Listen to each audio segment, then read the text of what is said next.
혹시 그 점 어렸을 때부터 있었니? 강도훈의 목소리가 낮게 떨렸다. 손끝이 와인 잔을 미세하게 흔들었다. 송유리는 순간 당황했다. 코 옆에 작은 점을 무심코 손끝으로 문지르며 답했다. 네. 아, 이거요? 네, 태어날 때부터 있었대요. 찰나의 순간 강도훈의 동공이 흔들렸다. 그의 숨이 미세하게 멎었다.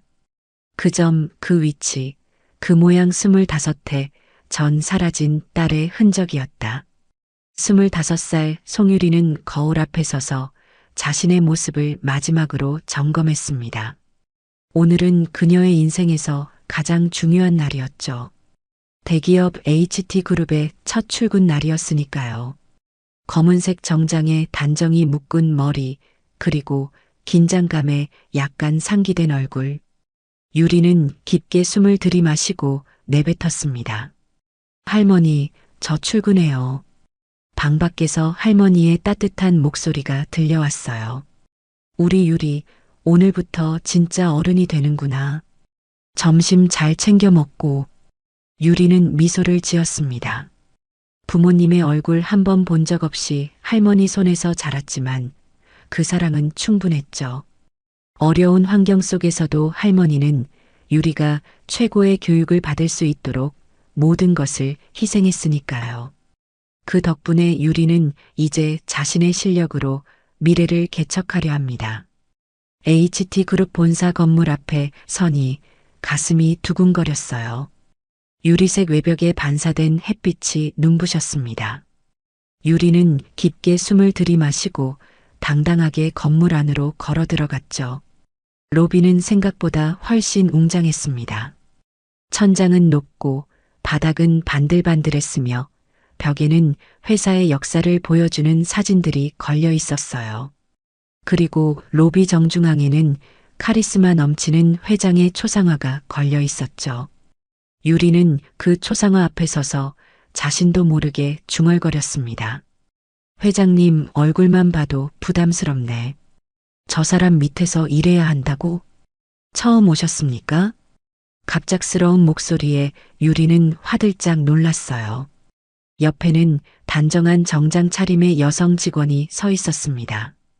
네, 오늘부터 신입사원으로 일하게 됐어요. 아, 신입사원이시군요. 환영합니다. 명찰은 이미 발급되어 있으니 4층 인사과에서 받으시면 됩니다. 유리는 감사하다고 인사하고 엘리베이터로 향했죠. 엘리베이터 안에서 만난 동기들과 인사를 나누며 유리는 이제 정말 사회인이 됐다는 실감이 났습니다. 그날 오후 회사 소개와 기본 교육을 받은 후 유리는 자신의 자리에 앉아 주변을 살폈어요. 넓은 사무실, 바쁘게 움직이는 직원들, 그리고 창밖으로 보이는 서울의 풍경. 꿈처럼 느껴졌습니다. 송유리 씨, 우리 팀에 온 걸 환영해요. 팀장인 김민우가 따뜻하게 인사했습니다. 앞으로 열심히 배우고 성장하길 바랍니다. 유리는 고개를 숙여 인사했어요. 감사합니다. 최선을 다하겠습니다. 그렇게 송유리의 HT그룹에서의 첫날이 시작되었습니다.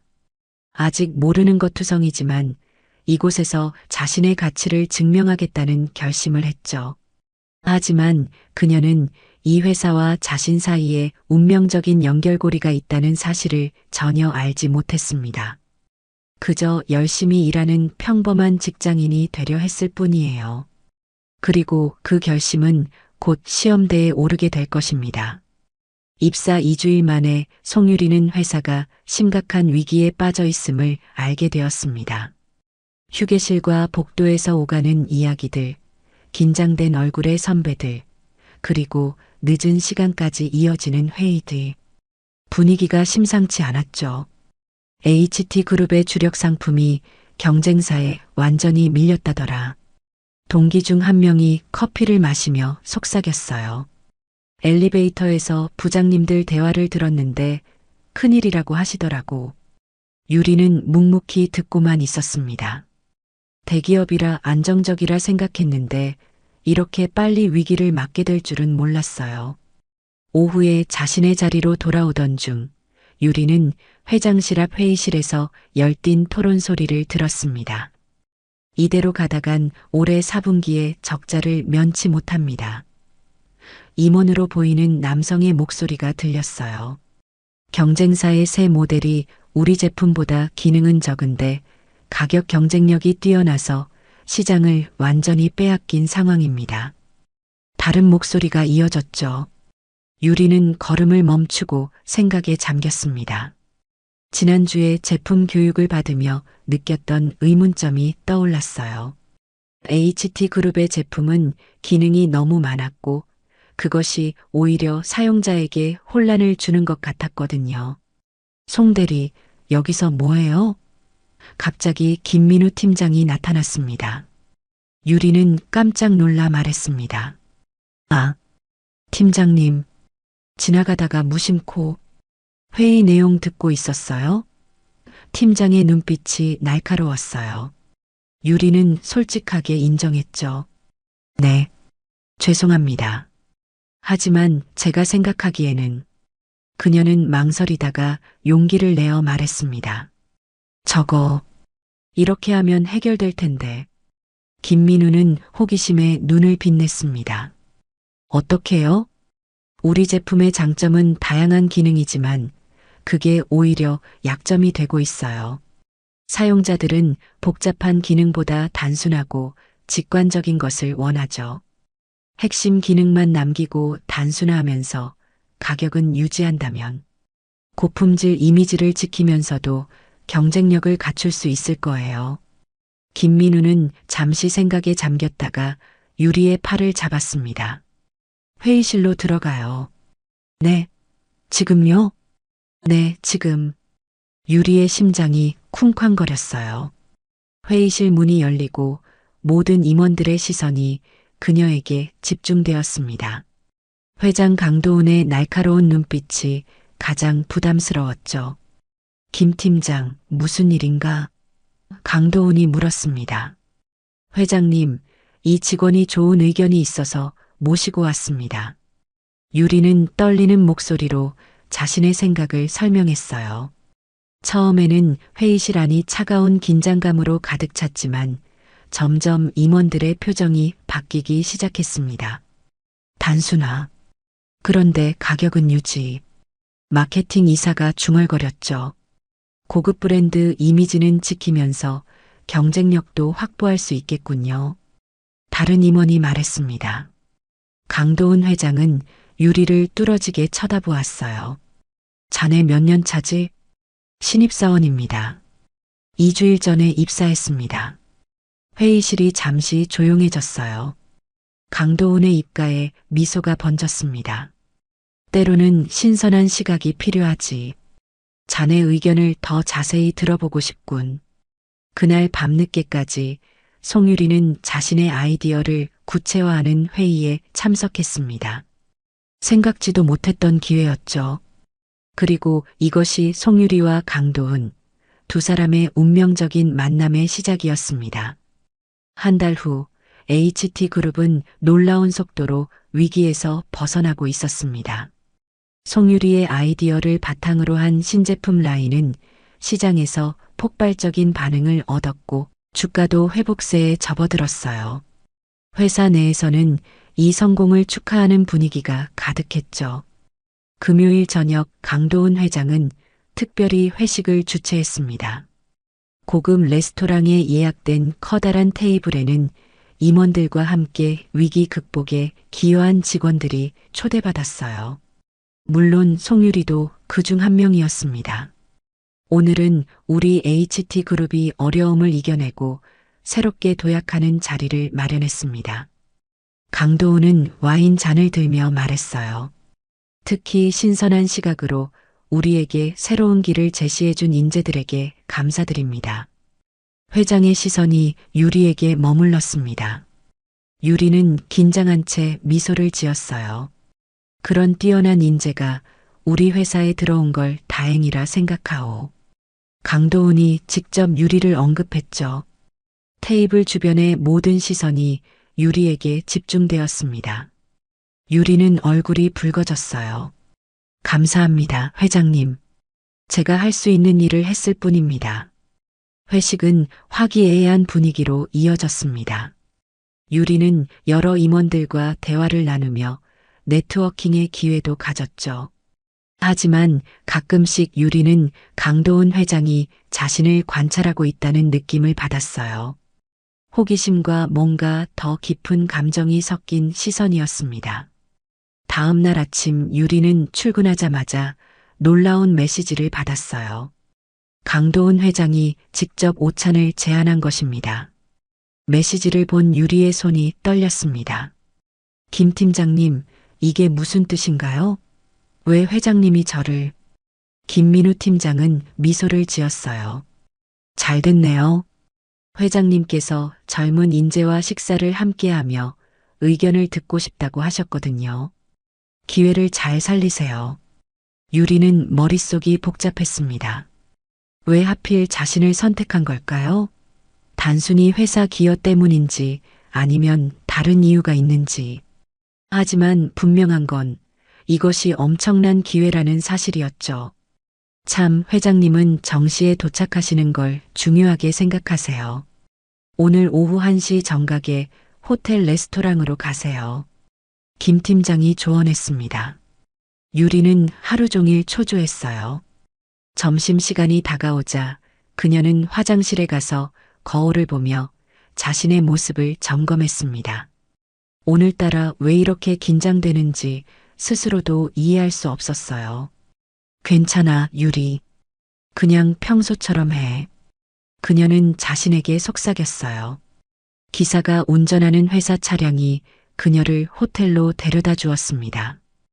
호텔의 고급스러운 분위기가 유리를 더욱 긴장시켰어요. 레스토랑 입구에서 그녀는 마스크를 쓴 채 깊게 숨을 들이마셨습니다. 코로나 이후로도 습관이 된 마스크 착용이 오늘은 오히려 안정감을 주었죠. 송유리님이세요? 회장님께서 기다리고 계십니다. 레스토랑 직원이 그녀를 안내했어요. 창가 쪽에 독립된 공간에 강도은 회장이 앉아 있었습니다. 그는 유리를 보자 일어섰어요. 안녕하세요, 송 대리. 정시에 와줘서 고맙소. 강도은의 목소리는 따뜻했지만 어딘가 긴장된 기색이 느껴졌습니다. 유리는 공손하게 인사했어요. 초대해 주셔서 감사합니다, 회장님. 그리고 그녀는 자리에 앉으며 마스크를 벗었습니다. 그 순간 강도은의 얼굴이 순간적으로 굳어졌어요. 송유리는 마스크를 벗고 공손하게 미소를 지었습니다. 그 순간 그녀는 강도은의 표정이 순식간에 변하는 것을 목격했어요. 마치 유령이라도 본 듯한 표정이었죠.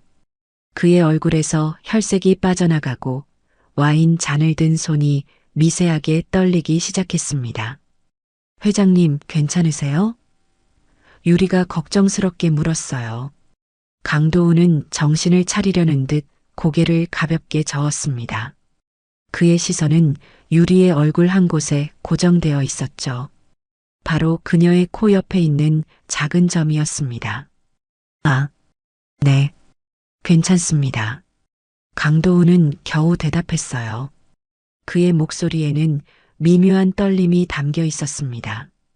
유리는 불편함을 느꼈지만 예의 바르게 대화를 이어갔어요. 제 아이디어가 도움이 되어 기쁩니다. 사실 신입사원인 제가 이런 기회를 얻게 될 줄은 몰랐어요. 강도은은 여전히 그녀의 얼굴에서 시선을 떼지 못했습니다. 마치 오래된 기억과 현실 사이에서 방황하는 눈빛이었어요. 그는 무언가 깊은 생각에 빠진 듯했죠. 네, 혹시 부모님은? 강도은이 갑작스럽게 물었습니다. 유리는 이 갑작스러운 개인적인 질문에 당황했어요. 하지만 회장의 진지한 표정에 솔직하게 대답했습니다. 어릴 때부터 할머니랑 살았어요. 부모님 얼굴은 한 번도 본 적이 없어요. 유리의 목소리에는 슬픔이 묻어 있었죠. 제가 돌도 되기 전에 버려졌다고 들었습니다. 강도은의 얼굴이 창백해졌어요.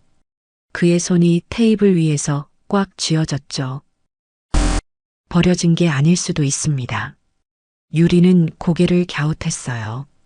네, 아니, 그저 상황이 있었을 수도 있다는 겁니다. 강도은은 서둘러 말을 바꿨습니다. 실례했소. 개인적인 질문을 해서 식사가 나왔지만 강도은은 더 이상 숟가락을 들지 못했어요. 그는 마치 충격에서 헤어나오지 못한 사람처럼 보였습니다. 유리는 어색한 분위기 속에서 조용히 식사를 했어요. 송 대리 혹시 생일이 언제인가요? 강도은이 다시 물었습니다. 4월 15일이요. 유리가 대답했죠. 강도은의 손에서 와인 잔이 떨어졌습니다. 레드 와인이 하얀 테이블보 위에 번졌어요. 죄송합니다. 그는 서둘러 냅킨으로 와인을 닦으려 했지만 그의 손이 너무 많이 떨려서 오히려 상황을 악화시켰습니다. 회장님, 정말 괜찮으세요? 유리의 목소리에는 걱정이 가득했어요. 네. 아니, 사실은 강도은의 눈에 눈물이 고였습니다. 아, 갑자기 두통이 심해졌네요.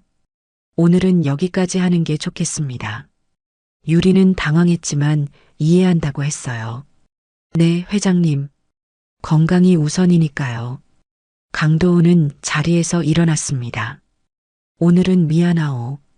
다음에 다시 기회를 마련하겠소. 먼저 돌아가도 좋습니다. 유리는 예의 바르게 인사하고 레스토랑을 떠났습니다. 뒤에서는 강도은이 창가에 서서 그녀가 떠나는 모습을 지켜보고 있었어요.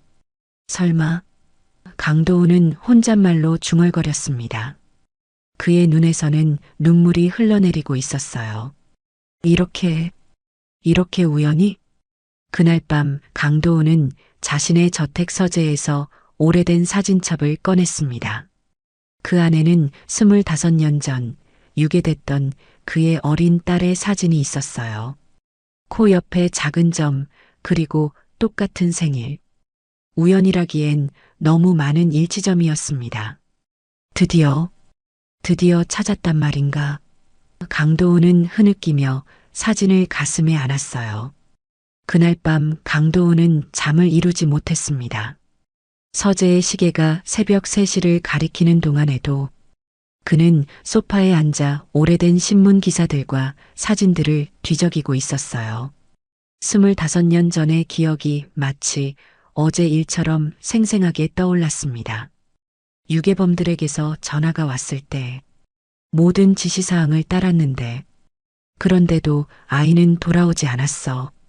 강도은은 중얼거렸어요. 그의 목소리에는 오랜 세월 가슴에 담아두었던 고통이 묻어 있었죠. 아침이 밝아오자 강도은은 결단을 내렸습니다.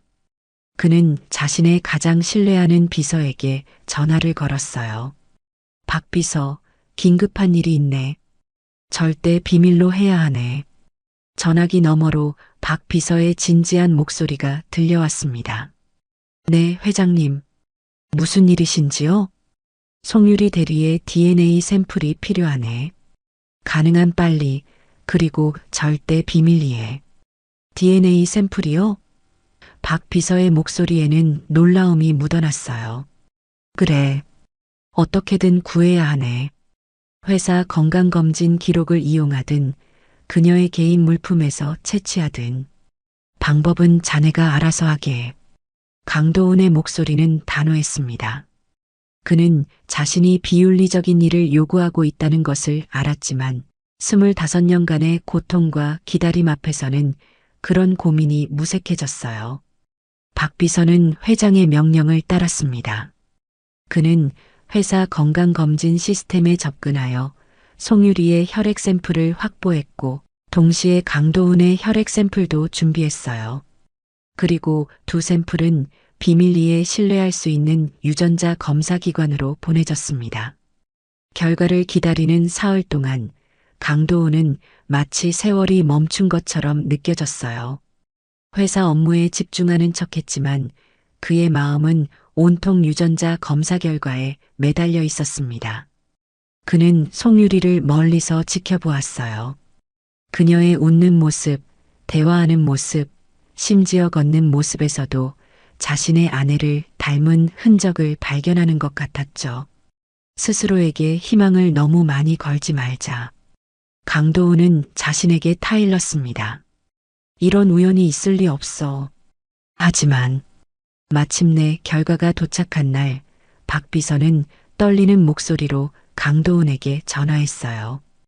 회장님, 결과가 나왔습니다. 강도훈의 심장이 격렬하게 뛰었습니다. 어서 내 사무실로 오게. 박 비서가 도착했을 때 그의 얼굴은 창백했어요. 그는 봉인된 봉투를 강도훈에게 건넸습니다. 회장님, 유전자 일치율 99.9%입니다. 강도훈의 손에서 봉투가 떨어졌어요. 그의 온몸이 떨렸습니다. 그럼 그녀가 정말로 네, 회장님. 송유리 대리는 회장님의 친딸이 맞습니다. 강도훈은 그 자리에 무릎을 꿇고 말았습니다. 25년 동안의 고통과 그리움, 절망과 희망이 한꺼번에 밀려왔어요. 눈물이 그의 뺨을 타고 흘러내렸죠. 내 딸이 살아있었어. 그는 흐느꼈습니다. 그것도 이렇게 가까이에. 박 비서는 조용히 손수건을 건네며 자리를 비워주었어요. 강도훈은 한참 동안 자신의 감정을 추스르지 못했습니다. 25년 동안 찾아 헤매던 딸이 바로 눈앞에서 자신을 회장님이라 부르고 있었던 것입니다. 이제 어떻게 해야 하지? 강도훈은 창밖을 바라보며 중얼거렸어요. 어떻게 그녀에게 진실을 말해야 할까?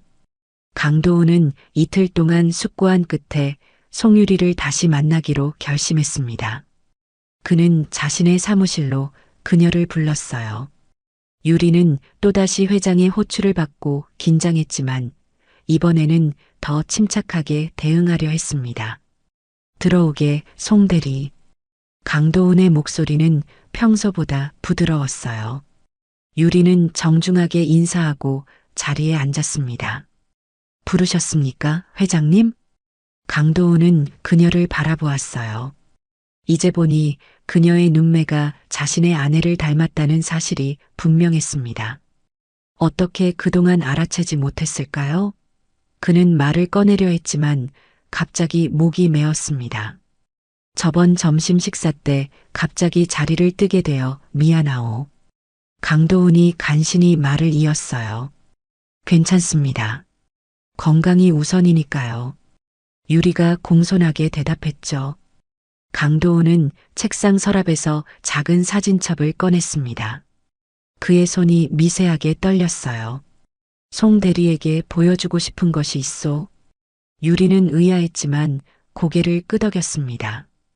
강도훈이 사진첩을 펼치려는 순간 갑자기 전화벨이 울렸어요. 죄송합니다. 강도훈은 전화를 받았습니다. 네, 알겠습니다. 지금 내려가겠소. 그는 전화를 끊고 유리를 바라보았습니다. 급한 일이 생겼소. 이야기는 다음으로 미루는 게 좋겠소.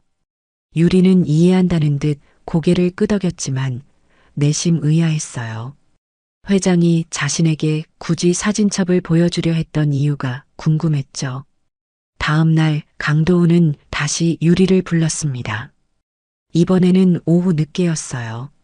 송 대리, 자네에게 개인적인 이야기를 좀 해도 될까? 강도훈이 물었습니다. 유리는 의아했지만 동의했어요. 네, 회장님. 자네가 어떻게 성장했는지, 할머니는 어떤 분이신지 더 자세히 알고 싶소. 유리는 갑자기 경계심이 생겼습니다. 왜 회장이 자신의 사생활에 이렇게 관심을 보이는 걸까요? 단순한 호기심일까요? 아니면 다른 이유가 있는 걸까요? 죄송하지만 왜 저한테 이렇게 신경 쓰시는 거예요? 유리의 목소리에는 미세한 긴장감이 감돌았어요. 강도훈은 순간 말문이 막혔습니다. 그는 마음속으로 생각했어요. 이 아이는 25년 동안 부모 없이 살아왔는데 갑자기 내가 아버지라고 하면 받아들일까? 그저 자네의 아이디어가 회사를 구했기 때문에 더 알고 싶었을 뿐이요. 강도우는 결국 진실을 말하지 못했어요. 유리의 표정이 더욱 굳어졌습니다. 회장님, 제가 아이디어를 제안한 건 그저 제 일을 한 것뿐입니다. 왜 갑자기 제 개인사에 관심을 가지시는지 이해가 안 돼요. 강도우는 딸의 경계하는 모습에 가슴이 아팠어요. 그는 서둘러 자세를 바로 했습니다. 오해하지 말게. 능력 있는 직원에게 관심을 갖는 것은 당연한 일이요. 그렇다면 다른 직원들에게도 같은 질문을 하시나요? 유리의 질문은 날카로웠어요. 강도우는 답하지 못했습니다. 그의 침묵이 모든 것을 말해주었죠. 유리는 자리에서 일어났어요. 죄송합니다만 저는 제 업무 능력으로 평가받고 싶습니다. 개인적인 배경이나 가족사로 특별 대우를 받고 싶지 않아요. 강도우는 딸의 당당한 모습에 가슴이 뭉클했지만 동시에 진실을 말하지 못하는 자신이 원망스러웠어요. 그는 결국 유리를 보내고 말았습니다. 혼자 남은 사무실에서 강도우는 창밖을 바라보며 깊은 생각에 잠겼어요. 어쩌면 지금은 적기가 아닐지도 모르지. 그녀에게 갑작스럽게 진실을 말하는 것은 오히려 그녀의 삶을 뒤흔들 수 있어. 그렇게 강도우는 진실을 말하지 못한 채 또 하루를 보냈습니다. 하지만 그는 알았어요. 이 비밀은 언젠가는 밝혀져야 한다는 것을. 일주일이 흘렀습니다. 강도우는 결국 더 이상 진실을 숨길 수 없다고 결심했어요. 그는 매일 밤 고민했습니다. 25년간 찾아 헤맨 딸이 바로 눈앞에 있는데 어떻게 이 사실을 감출 수 있겠습니까? 반면에 갑작스러운 진실이 송유리에게 큰 충격을 줄 수도 있다는 우려도 있었죠. 박 비서, 오늘 저녁 송유리 대리를 내 별장으로 초대하게. 중요한 일이 있다고 전하게. 강도훈이 결단을 내렸어요. 네, 회장님. 하지만 송 대리가 거절할 수도 있습니다. 지난번 일 이후로 조금 경계하는 것 같았습니다. 강도훈은 깊은 숨을 내쉬었어요. 그렇다면 나에 관한 중요한 정보가 있다고 말하게. 그녀의 미래와 관련된. 송유리는 비서의 연락을 받고 고민했습니다. 요즘 회장이 보이는 행동들이 이상했어요. 하지만 그녀는 직업적 호기심과 묘한 직감으로 초대를 수락했습니다. 저녁 서울 외곽의 고급 별장. 유리는 긴장한 채로 현관 앞에 섰어요. 문이 열리고 강도훈이 직접 그녀를 맞이했습니다. 들어오게, 송 대리. 강도훈의 목소리에는 평소와 다른 따뜻함이 있었어요. 거실로 안내된 유리는 벽에 걸린 가족 사진들을 보고 놀랐습니다. 젊은 시절의 강도훈과 아름다운 여성, 그리고 어린 소녀의 사진들이었어요. 회장님, 이분들이 내 아내와 딸이었네. 강도훈이 담담하게 말했습니다. 25년 전 내 딸은 유괴됐어. 몸값을 지불했지만 딸은 돌아오지 않았지. 유리는 말없이 사진들을 바라보았어요. 묘한 기분이 그녀를 감쌌습니다. 강도훈은 천천히 낡은 사진첩을 꺼냈어요. 사실 나는 25년 전 딸을 잃어버렸어. 그는 사진첩을 펼쳐 유리에게 보여주었습니다. 거기에는 어린 소녀의 사진이 있었어요. 유리는 사진을 보고 숨을 멈췄습니다. 소녀의 코 옆에는 그녀와 똑같은 위치에 점이 있었죠. 이게 무슨 의미인가요? 유리의 목소리가 떨렸어요. 강도훈은 깊은 숨을 내쉬었습니다. 사실 송 대리를 처음 봤을 때 이 점 때문에 충격을 받았어. 너무나 같은 위치에 있었거든. 유리는 혼란스러워했어요. 그래서 저에게 관심을 가지셨던 건가요? 그렇네. 그리고 DNA 검사도 했어.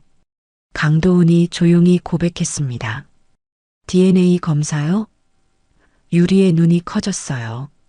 제 허락도 없이요? 미안하네. 하지만 결과는 명확했어. 강도훈의 눈에 눈물이 맺혔습니다. 너는 내 딸이다. 침묵이 방을 가득 채웠습니다. 유리는 충격으로 말을 잇지 못했어요. 강도훈은 조심스럽게 더 오래된 사진을 꺼냈습니다. 갓난아기의 사진이었어요. 이것도 보게. 유리는 떨리는 손으로 사진을 받았습니다. 그리고 그 순간 그녀의 심장이 멎는 것 같았어요. 이거 어릴 때 할머니가 보여준 사진이랑 똑같아요. 유리의 목소리가 갈라졌습니다. 할머니는 항상 이 사진이 유리의 유일한 가족 유산이라고 말했었죠. 어디서 온 아이인지는 알 수 없지만 아주 사랑받는 집안에서 태어났을 거라고. 두 사람은 서로를 바라보았습니다. 말없는 대화가 오갔어요. 너는 내 딸이다. 강도훈이 다시 한번 말했습니다. 방 안은 완전한 침묵에 휩싸였어요. 유리의 머릿속은 혼란스러웠습니다. 그녀의 온 인생이 한순간에 뒤바뀐 듯 했어요. 그리고 송유리는 눈물을 흘리며 조용히 한마디를 내뱉었습니다. 아빠, 그 한마디가 25년의 시간을 넘어 두 사람을 연결했어요. 강도훈은 참아왔던 눈물을 쏟아내며 송유리를 꼭 안았습니다. 내 딸, 드디어 찾았구나. 그의 목소리는 흐느낌으로 가득했어요. 시간이 흘러 봄이 왔습니다. 송유리의 삶은 완전히 달라졌어요. 한 번의 DNA 검사, 한 장의 사진, 그리고 아빠라는 한마디가 그녀의 세계를 뒤바꿔 놓았습니다. 하지만 유리는 생각보다 담대하게 이 변화를 받아들였어요. 아직도 믿기지 않네요. 유리는 HT그룹 본사 건물 옥상에 서서 말했습니다. 봄바람이 그녀의 머리카락을 부드럽게 흩트렸어요. 강도훈은 딸 옆에 서서 서울의 야경을 바라보았습니다. 나도 마찬가지다. 25년간 찾아 헤매던 딸이 이렇게 내 곁에 있다니. 2달 동안 그들은 서로에 대해 알아가는 시간을 가졌어요. 강도훈은 유리가 유괴된 날의 상황부터 그 후에 끝없는 수세까지 모든 이야기를 들려주었습니다. 유리는 할머니가 자신을 키우게 된 과정, 힘들었던 성장기, 그리고 자신의 정체성에 대한 오랜 의문들을 나누었죠. 할머니께서 저를 발견하셨을 때 제 옆에는 이름표와 그 사진밖에 없었대요. 누가 제게 송유리라는 이름을 지어줬는지도 모르고 살았는데 유리의 목소리가 잠시 흔들렸어요. 내 어머니가 지어준 이름이란다. 유리처럼 맑고 단단하게 자라길 바라는 마음으로. 강도훈이 부드럽게 답했습니다. 회사에서는 두 사람의 관계가 조용히 알려지기 시작했어요. 처음에는 사람들의 시선이 부담스러웠지만 유리는 이에 굴하지 않았습니다. 저는 단숨에 회장 딸이 되는 것을 원치 않아요. 유리는 아버지에게 당당히 말했죠. 그냥 제 실력으로 인정받고 싶어요. 강도훈은 그런 딸의 뜻을 존중했어요. 내 선택을 지지한다. 하지만 이제 내가 내 딸이라는 사실은 변하지 않아. 유리는 기존 부서에서 계속 일했고 특별 대우를 거부했습니다. 오히려 더 열심히 일하면서 자신의 가치를 증명하려 했어요. 때로는 회장 딸이라는 꼬리표가 따라다녔지만 그녀의 실력은 그런 편견을 넘어섰죠. 할머니는 이 모든 변화를 어떻게 받아들였을까요? 처음에는 충격을 받으셨지만 곧 이해하셨습니다. 그녀는 유리를 데려온 그날의 기억을 상세히 들려주셨어요. 그날 새벽 내 문 앞에 놓인 바구니 안에 귀여운 아기가 있었어. 내 옆에는 편지가 있었는데 이 아이를 부디 안전하게 키워달라는 내용이었지. 나중에 알고 보니 널 유괴한 사람들이 몸값은 받았지만 경찰 추적이 두려워 널 돌려주지 못했던 거였어. 강도훈은 할머니께 깊은 감사의 마음을 전했습니다. 제 딸을 이렇게 훌륭하게 키워주셔서 정말 감사합니다. 할머니는 미소 지으셨어요. 이제 우리가 진짜 가족이 된 거네요. 동료들도 시간이 지나면서 유리의 상황을 이해하게 되었습니다. 김민우 팀장은 특히 그녀를 지지해 주었어요. 송 대리는 우리 팀의 중요한 일원입니다. 앞으로도 실력으로 평가받을 거예요. 봄이 깊어가는 어느 저녁 강도훈과 유리는 회사 건물 옥상에 다시 서 있었습니다. 석양이 서울의 빌딩들 사이로 붉게 물들고 있었어요. 앞으로의 계획은? 강도훈이 물었습니다. 유리는 잠시 생각에 잠겼다가 미소를 지었어요. 일단은 지금처럼 제 일에 최선을 다하고 싶어요. 그리고 천천히 아버지와의 관계도 쌓아가고 싶고요. 강도훈은 고개를 끄덕였습니다. 서두를 필요 없어. 우리에겐 시간이 많으니까. 유리는 깊은 숨을 내쉬었어요. 지난 몇 달간의 변화가 꿈만 같았습니다. 하지만 이제 그녀는 자신의 정체성을 찾았고 새로운 가족을 얻었죠. 아빠, 이제부터 진짜 가족으로 살아볼까요? 유리가 조심스레 물었습니다. 강도훈의 눈에 눈물이 맺혔어요. 그래, 내가 원한다면 이제부터 우리는 가족이다. 유리는 아버지의 손을 잡았습니다. 두 사람은 말없이 서울의 풍경을 바라보았어요. 마치 미래를 함께 그려보는 것처럼. 눈부신 햇살 아래 강도훈과 송유리의 새로운 가족의 이야기가 시작되었습니다. 25년의 이별과 상처를 뒤로하고 이제 그들은 새로운 추억을 쌓아갈 준비가 되어 있었어요. 이것은 끝이 아니라 진정한 시작이었습니다.